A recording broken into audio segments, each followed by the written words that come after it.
Hello everyone and welcome to another instalment of The Cooking Dead, a show in which I attempt to cook various meals and desserts taken from the official Walking Dead cookbook, despite the fact that I have no idea what I'm doing in the kitchen.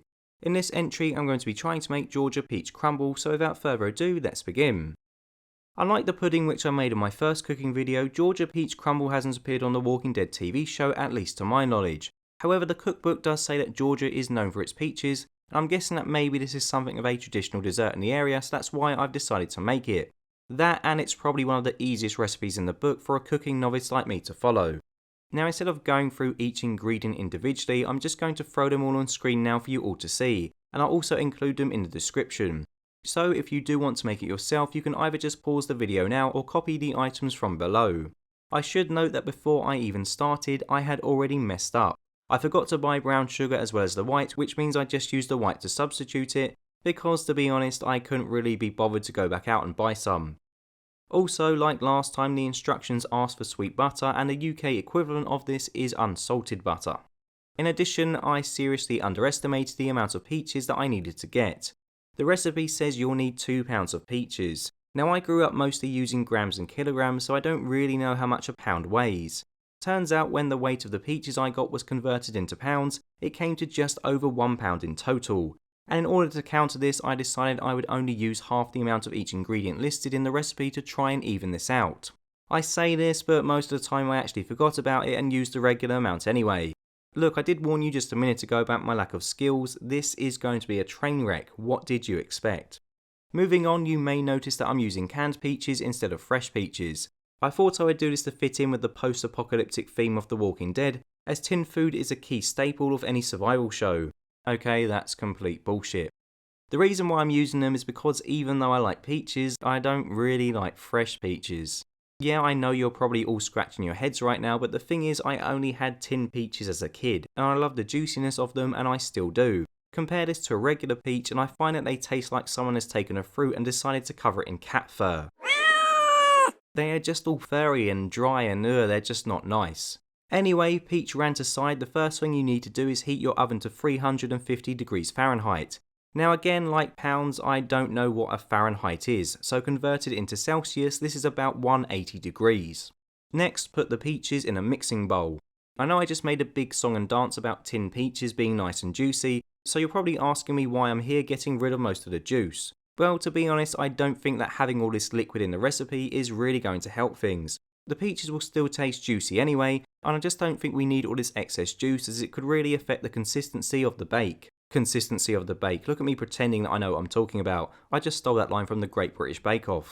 Now you'll see here at first I'm using a knife to chop the peach slices up because I thought they were a bit too large to use as they were.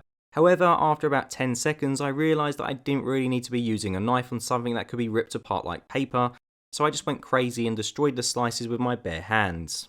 Next, chuck in 2 tablespoons of flour, the white sugar, nutmeg, cinnamon, salt and lemon juice. When you're done, you should have something which resembles this mess.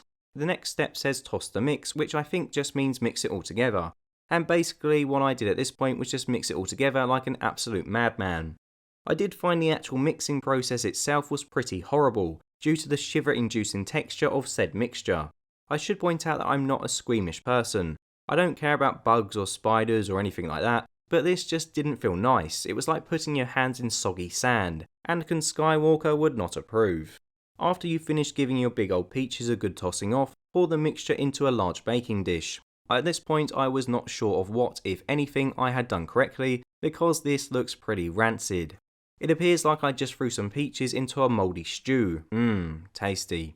Oh, just a reminder that you will need 2 mixing bowls for this recipe. With me being as underprepared as usual, I only had one, meaning I had to wash the one I had just used before I could move on to the next step. In your second mixing bowl, or the same one you used initially, whisk the brown sugar, the remaining 1 cup of flour and the remaining half a teaspoon of salt.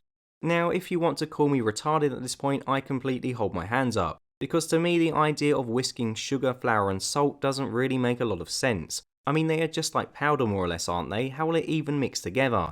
It's not as if there is anything in the ingredients that it will stick to. I just really don't get it. Anyway, I did give them a bit of a whisk just to be a good boy, and then added the butter to it. After which I had a fun and very messy time making the pastry form. The problem is when doing this, I kind of missed the point of a crumble, and that's for the pastry to be, well, crumbly. I spent too long fumbling around causing the pastry to be too thick and together, and here's a desperate attempt from me to try and put the pastry on top of the dish. At this point I'm just placing it anywhere hoping for the best. Yeah, you probably shouldn't do this. On the third attempt at making the pastry, I finally got the crumble that I was looking for, and that's when it hit me that what I was doing previously was wrong. Surprisingly, after sprinkling it over the base, it actually made things look a lot better. Sure, it was probably the equivalent of sticking the ripped off head of a bird back to its body with tape, but to me it did make me feel a bit happy about the whole disaster that was unfolding. When that's all done, stick it in the oven for 40 to 50 minutes. The book says that if the centre is bubbling after half hour to wrap it in some foil, and that's what I did. And so, for the grand reveal. And okay, it might look a bit shitty, but it's way better than what I expected, seeing as I missed some ingredients, ignored the quantities of said ingredients, and completely ballsed up the pastry. I thought I did have some footage of me eating it, but it looks like I didn't hit record, which is a shame. I will let you know that when I took the peach crumble out of the baking tray, the pastry and the bottom fell apart, which shouldn't really come as much of a shock. Also, the pastry was so thick. It was almost like I'd put an entire layer of shortbread biscuit on top. I mean, normally I can eat quite a lot, but after a few plates I was just full because of how big the pastry turned out to be. But that's what happens when you make a crumble pastry that doesn't crumble.